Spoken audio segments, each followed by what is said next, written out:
All right, we're gonna cover the basic details of a drawing so that you can kind of work your way around there. So this is what's called the cover page. The important things here are the revision date. There's a lot of important things here. Everything's important. Revision dates. This one has no revision dates. You'll see some that have some. The important thing here as far as dates is this one was approved for production 7/1/21. So we know that this is the actual copy that's going to the shop to make the skylight. Before we get there, this is the title block. This has your name, your job site address. It has the contractor or the homeowner, whatever it is. It's gonna have their name and their address, and then it has your contact. So this particular job was in Tucson, Arizona. We went down and we installed it. And so here's the address, and here's the people involved.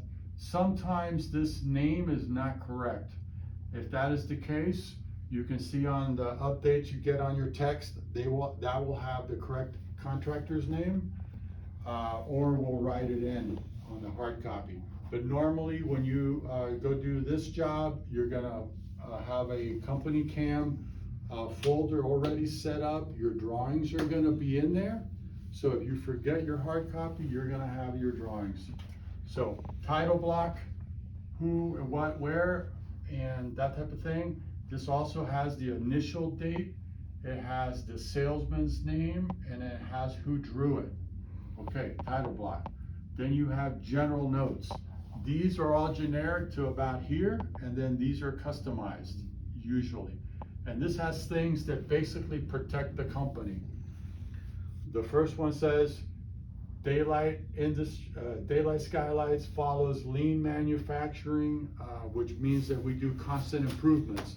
So if we make a minor change to the design, it's because we are always improving. So that's detailed here.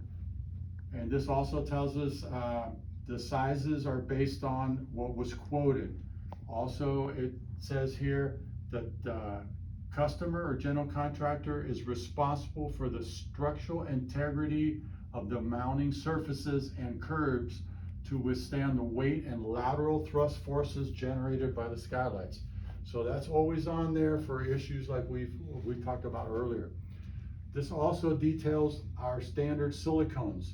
Generally, when we install this skylight, we're gonna use clear silicone between the wood and the skylight because clear is less expensive than colored silicone. And then we're gonna use gray silicone wherever it touches the clear anodized. And then when it touches this black gasket, we're gonna use black silicone. There's some cases where it kind of mixes a little bit, but generally you use black silicone where it touches this gasket because the black gasket has carbon in it, and carbon will wick out and turn any light colored caulking, it'll turn it dark. But anyways, this is kind of spelled out here. All dimensions are detailed in this shop drawing. Glazing damage, breakage is not covered, after the install. So it's, again, these are general items that protect the company and protect you guys from the installation. Curb height has to be based on your local building codes. And then usually you have a line here. This is called scope of work, and this basically details it. Demolition of existing units and interior protection by others. Generally, in most cases, we don't want to go inside your building. We want you to get your janitor to clean up when we're done. We want you to protect so that nobody walks underneath and has a hammer fall on them. So generally, we spell that out here. And then we basically kind of customize this based on the job. Generally, we're gonna want the contractor to take off the old skylight. Occasionally we do it and we spell it out here. So this one is, again, often customized by the drafting person that's doing it. One important issue is final cleaning by others. When you go to clean this, we've all cleaned glass, right? sliding glass door. You clean it on the inside, you go outside, you clean it, and there's always a handprint or something that you gotta go back and clean it. And then there's still another one, and you go back and clean it. You almost never finish. You just say, it's good enough, and you walk away. So what happens if it's 50 feet in the air? Okay? So we do basic cleaning. We take the stickers off, we do a little bit of cleaning, and from far away it looks good. There's always gonna be a handprint someplace on it.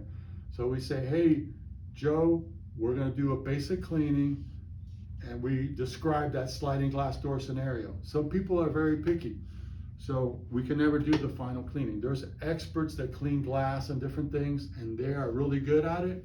We let them do that final cleaning. All right, so there's some standard exclusions here. Traffic control by them. Temporary coverings, we generally try to say by them. We want them to worry about protecting it overnight. Occasionally we do it, on Galleria job we do it. So those are standard things. Demolition of existing skylights by them. Wood curb flashing, code approvals, permits, final cleaning, we spell it out. So this is your general notes. Okay, this is where they sign it. They approved the design, they approved the dimensions and so on. And then this is your glazing schedule. This tells you what kind of glass you're gonna use. Are you gonna use polycarbonate? Is it gonna be opal? Is it gonna be clear? So this details your glazing, and sometimes there's multiple glazings, and then this details the color of your frame. So you have clear anodized, that's clear anodized. And then this also details if you're gonna have the standard caulking scenario, or if you're gonna go with custom. Occasionally you get jobs that are up against brick and they want caulking to match the brick. So we can do that. But generally, 99 out of 100 times they go with the standard scenario. So anyways, this is your cover sheet. This has all the information, you know, the basic information on the job and what you're gonna do. Oops. Generally, page 2 is gonna be a plan view. Plan view often is called a bird's eye view. It's looking down at a set of plans. So basically a rooftop. Occasionally we have a job that is an existing job and we're gonna do, you know, there might not be a set of professional plans. So we'll go on Google Earth and pull up a photo, and that's great because it gives you an idea of what the job looks like. So if you're going out there, you'll know, oh man, I need a 20-foot ladder and it's a flat roof. It's gonna be nice to work on, but I gotta jump up here or whatever. It gives you an idea. Ideally, drafting department is supposed to put a plan view and then an elevation, which is looking at it from the side.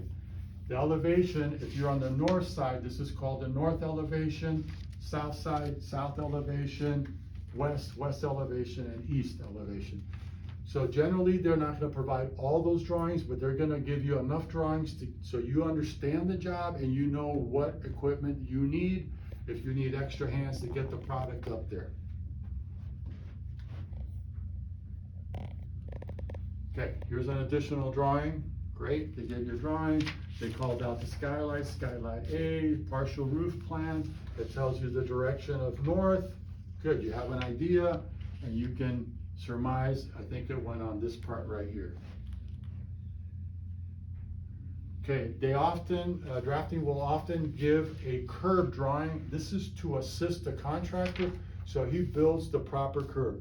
One of the problems we have is the contractor will give a set of drawings for a skylight to Ralph the carpenter, and the contractor's in his trailer and says, Ralph, go build this curb, and maybe Ralph messes it up.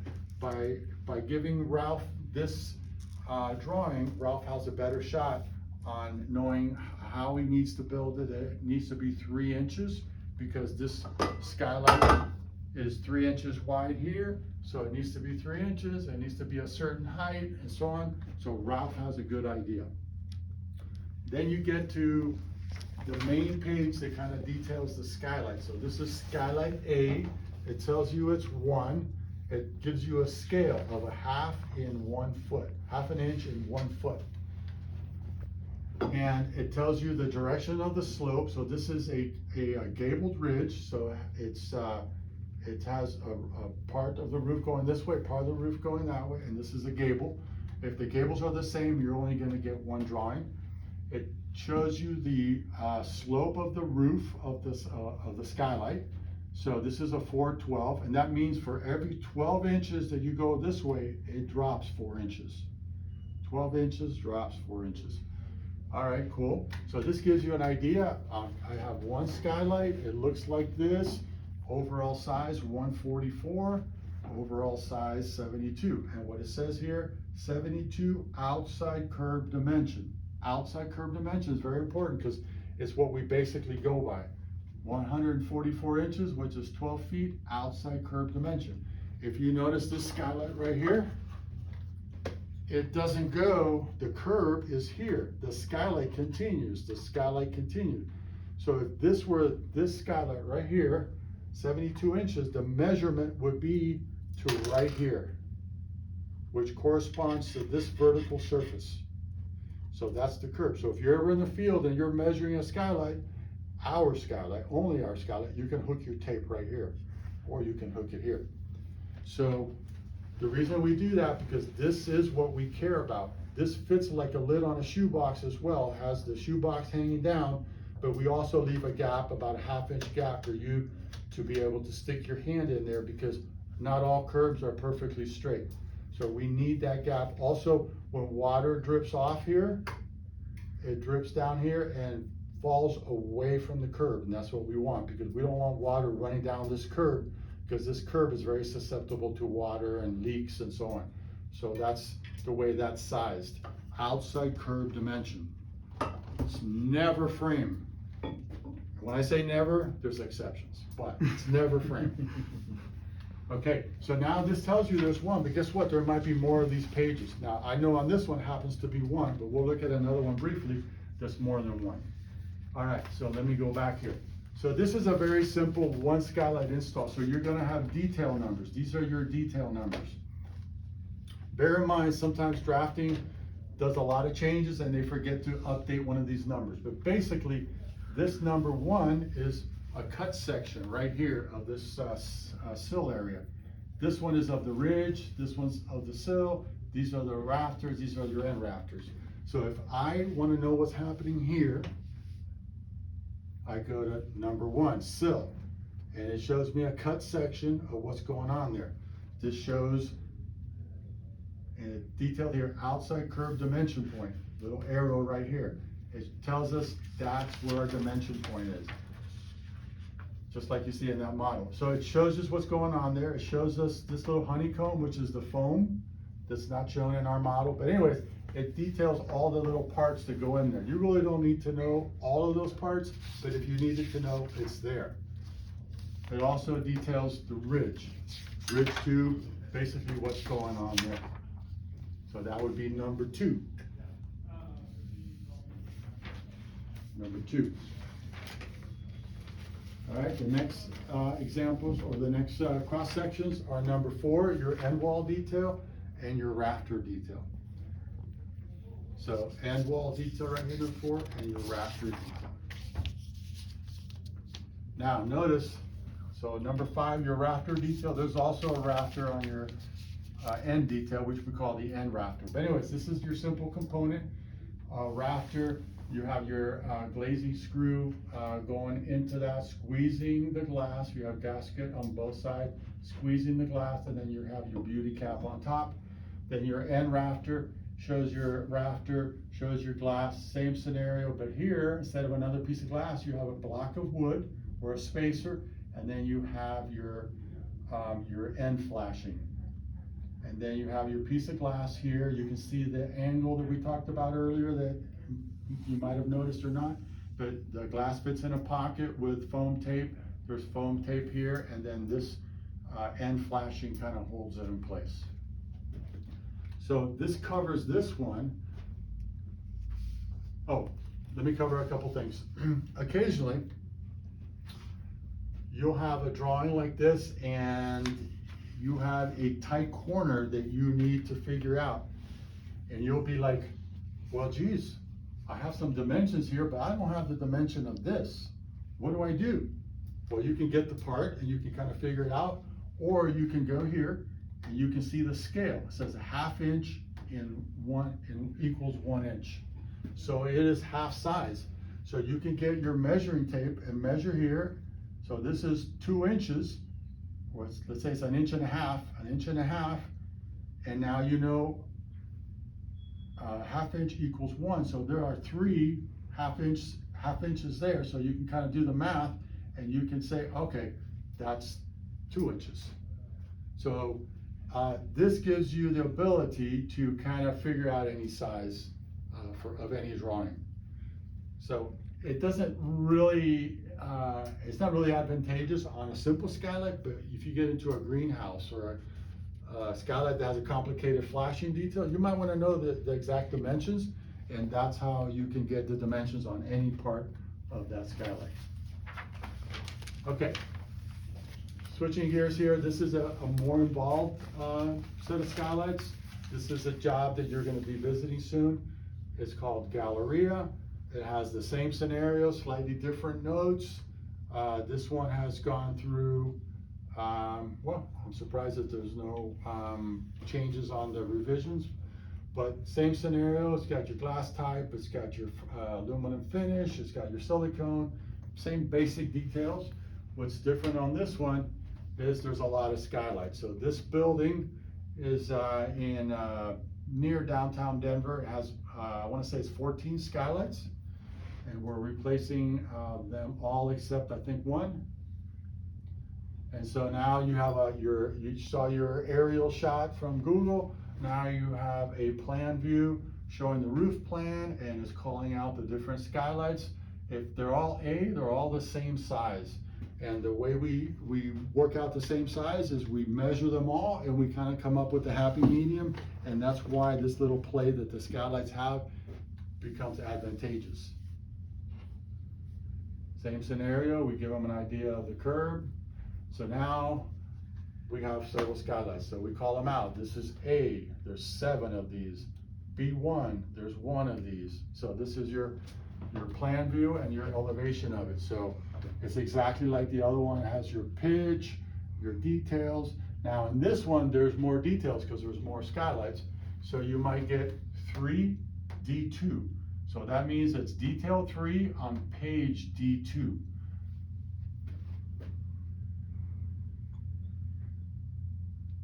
So this is 1 more and 2 more skylights, and then 2 skylights. So it's quite a few skylights. So what you do here, if you want to look at those details, and they're all very similar, but that's not always the case. So this is page D1, detail 2, detail 1.